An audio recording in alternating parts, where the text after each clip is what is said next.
পা ভেঙেছে অভিনেত্রী ও সঙ্গীত শিল্পী মেহের আফরোজ শাওনের। তিনি নিজেই সামাজিক যোগাযোগ মাধ্যমে নিশ্চিত করেছেন বিষয়টি। তিনি জানিয়েছেন, নিউ মার্কেটে কেনাকাটা করতে গিয়ে দুর্ঘটনার শিকার হয়েছেন তিনি।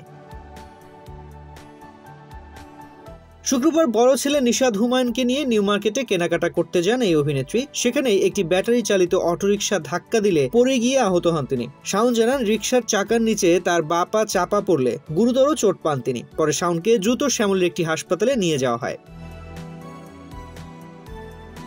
18 ডিসেম্বর নিজের ফেসবুকে শাওন লিখেছেন, বড় বেটা নিশাদ হুমায়ুনকে নিয়ে গিয়েছিলাম নিউ মার্কেট, তার বাবার প্রিয় বাজারে। সুন্দরভাবে কাজ শেষ করে গাড়ির কাছে ফিরছিলাম। দুপুর 1:55। নিউ মার্কেটের ভেতরের অংশের চলাচলের রাস্তায় বসা মুসল্লিদের নামাজ প্রায় শেষের দিকে। রাস্তা একদম ফাঁকা। ডান বাম ভালো করে দেখে যেই না রাস্তা পার হওয়া ধরেছি, কোথা থেকে মাটি ফুরে এলো বাংলার টেসলা খ্যাত এক ইঞ্জিন চালিত রিক্সা। কোন রকম বেলের টুংটাং না করে আপু সরেন বলে ডাক দেয়, আর কিছু বুঝে ওঠার আগেই 3 যাত্রী সহ চালক মহাশয় এক সজোরে ধাক্কা দিলেন। প্রবল বেগের সেই ধাক্কায় আমি 360 ডিগ্রি ঘুরে রাস্তায় পড়ে গেলাম, আর বাংলার টেসলার পেছনের চাকা আমার বাম পায়ের উপর দিয়ে চলে গেল। দুর্ঘটনার পর ইঞ্জিন চালিত অটোরিকশার চালক পালিয়ে যাননি জানিয়ে শাওন লিখেছেন, চালককে ধন্যবাদ, তিনি পালিয়ে না গিয়ে নিজের দোষ কিছুটা স্বীকার করেছেন। আশপাশ থেকে ছুটে আসা মানুষদের ধন্যবাদ, নানা জ্ঞান দিয়ে আমাকে সাহায্য করার চেষ্টার জন্য। কৃতজ্ঞতা সেই চা দোকানদারের প্রতি, যিনি নিজ দোকানের ফিল্টার পানির জার পুরোটা ঢেলে আমার পায়ে তাৎক্ষণিক আরাম দিয়েছেন।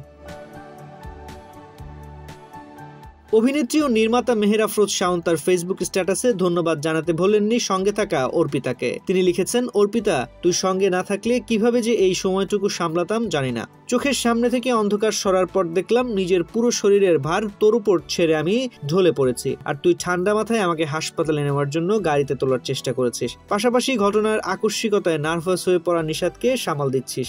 শুধু মুখে মুখে শাওন মানা, তুই আমার শক্তপোক্ত মেয়ের দায়িত্বই পালন করে দেখালি। আমি তোকে নিয়ে গর্বিত। নিজের সর্বশেষ শারীরিক অবস্থা খবর জানিয়ে শাওন লিখেছেন, পরম করুণাময় আল্লাহর দয়ায় পা ভাঙেনি, তবে পেশি ও কোমল টিস্যু ক্ষতিগ্রস্ত হয়েছে। পূর্ণ বিশ্রাম আর ঔষধে আগামী কিছুদিনের মধ্যে সেরে যাবে।